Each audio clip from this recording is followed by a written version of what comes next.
La antigua Persia. Indómita, formidable, implacable. Durante años, el misterio rodeó a este imperio sin parangón en conquistas y riquezas.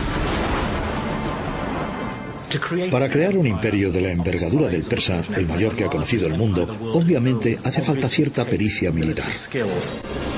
La civilización persa se extendió del norte de África a Asia, regida por una dinastía de extraordinarios gobernantes de un poder y ambición sin límites.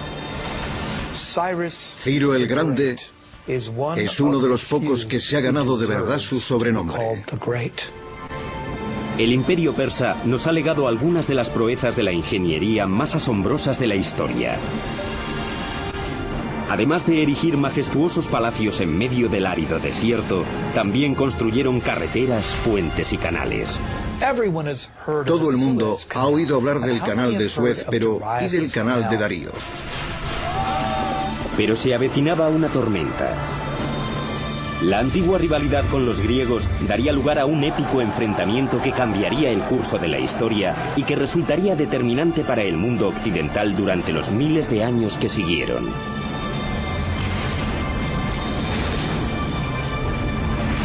La construcción de un imperio, los persas. Corría el año 330 a.C. cuando un joven rey macedonio venció a los persas y condujo a su ejército invasor hasta Persépolis, la espectacular capital del imperio. Aquel rey no era otro que Alejandro Magno, un ferviente admirador de los grandes gobernantes persas. A la caída de la tarde, la celebración de la victoria griega degeneró en una algarada de borrachos. Con el alba, Persépolis, la joya del imperio persa, veía cómo los palacios que le habían dado fama en todo el mundo conocido ardían hasta los cimientos.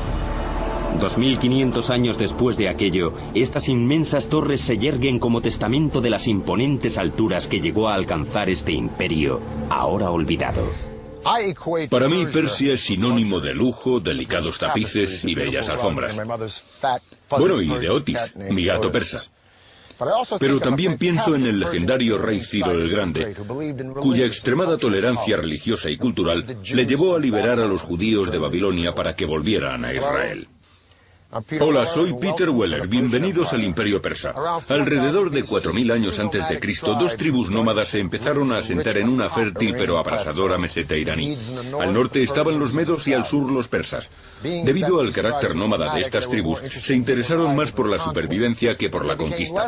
Al abandonar sus costumbres trashumantes, tuvieron que aprender a cultivar esta rica meseta de Irán, pero para ello necesitaban una fuente de agua.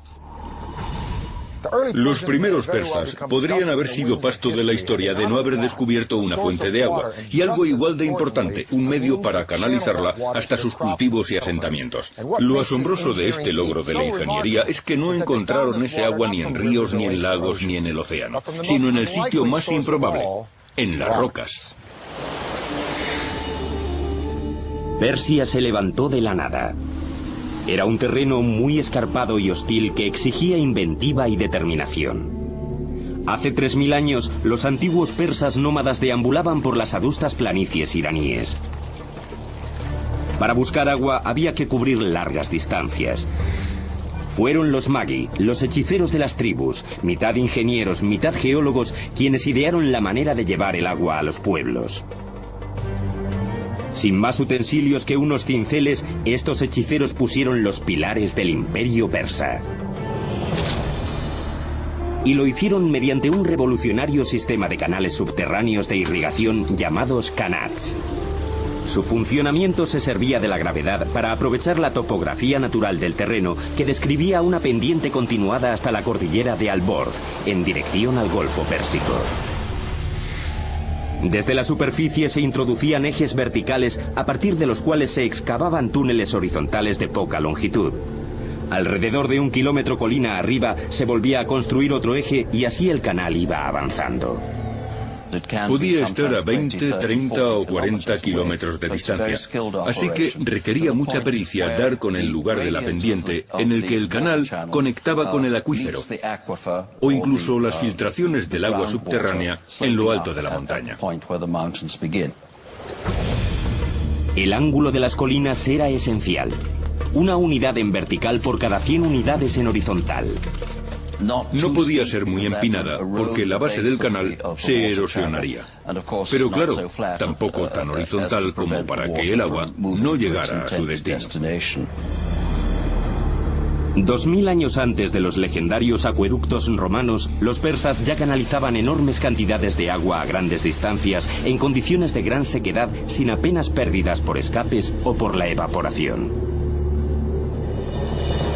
El agua significaba comida, pero la tecnología para localizar agua y trasladarla era como una zanahoria que los persas les habían puesto delante a sus vecinos. En el año 700 a.C., todas las tribus se guiaban por una figura legendaria llamada Aquemenes, el fundador de una gloriosa dinastía, una dinastía que prosperó gracias a un hombre al que me hubiera gustado conocer, Ciro el Grande. Ciro creó y custodió un imperio gracias indudablemente a su astucia militar, pero también era un genio de la política, un gobernante eficiente y benévolo. Los historiadores le consideran un humanista, los judíos un Moshiach, y su propio pueblo le llamaba padre. Incluso los jónicos a los que conquistó le tenían por un legislador justo y un digno mandatario. Ciro el Grande llegó al poder en el año 559 a.C. Era el principio de la dinastía aqueménida. Su reinado cambiaría para siempre el curso de la historia y redefiniría la arquitectura como tal. Si uno piensa en los personajes de la historia que más han influido en nuestro mundo, Ciro el Grande es uno de los pocos que merece entrar en esa categoría. Es uno de los pocos que merece ser llamado el Grande. El imperio que Ciro regía fue el mayor que habían contemplado los antiguos. Puede que el mayor de toda la historia.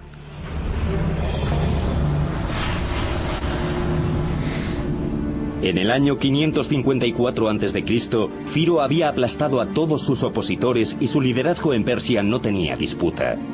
Era el momento de conquistar el mundo. Si pretendía levantar un imperio, necesitaría una capital que estuviera a la altura de su importancia política.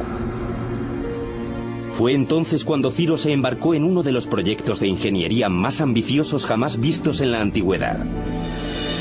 La primera capital del imperio persa, Pasargadas, en la moderna Irán. Ciro fue un constructor muy innovador. No se conformaba con cualquier cosa. Uno podría decir que sus proyectos arquitectónicos reflejaban de alguna manera las tecnologías que iba encontrando a lo largo de sus varias conquistas. Como los romanos, los persas solían tomar cosas prestadas. Cogían las mejores y más avanzadas ideas de las culturas que conquistaban y las perfeccionaban aún más para darles su propio y particular toque. El arte y la ingeniería de Pasargadas recogían influencias procedentes de parajes tan remotos como Asiria, Egipto y Asia Menor, a miles de kilómetros de distancia. Había mamposteros, carpinteros, enladrilladores y escultores de relieves, y se sabe que solía tratarse de trabajadores importados de todos los rincones del imperio. Transcurridos 2500 años, estas desvencijadas ruinas son los únicos vestigios de lo que aquí se erguía, la primera y deslumbrante capital de Persia. El orgullo de Pasargadas eran sus suntuosos palacios, rodeados de fabulosos parques y deliciosos jardines. De aquella época datan los primeros testimonios sobre los espléndidos Pairidaeza, los famosos jardines cercados de la antigua Persia. Estos jardines tenían casi 1 kilómetro de canales de piedra caliza diseñados para que el agua llegara a unos pequeños pilones cada 15 metros. Los Pairidaeza de Pasargadas fueron el espejo en el que se miraron muchos de los fastuosos jardines del mundo durante los siguientes 2 milenios. Lo que más distinguió a los Pairidaeza fue la aplicación de los diseños geométricos. Tenemos diseños cuadrados y rectangulares, diseños florales con cipreses, césped, rosas, azucenas y todo tipo de plantas. Y ese es el concepto de los parques modernos que conocemos hoy en día. A medida que se construía Pasargadas, Ciro doblegaba a los reinos enemigos uno tras otro.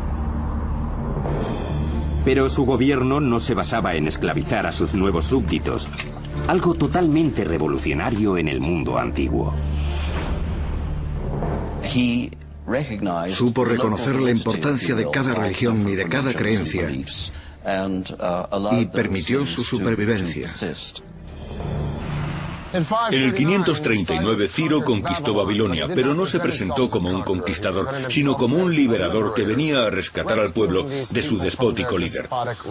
E hizo algo sin precedentes. Liberó a los judíos que habían estado en cautividad en Babilonia desde que Nabucodonosor hubiera destruido Jerusalén y sus templos. Ciro los liberó. Desde la perspectiva que nos da la historia, podríamos decir que lo que Ciro buscaba era una nación escudo entre el hostil Egipto y su propio imperio. Pero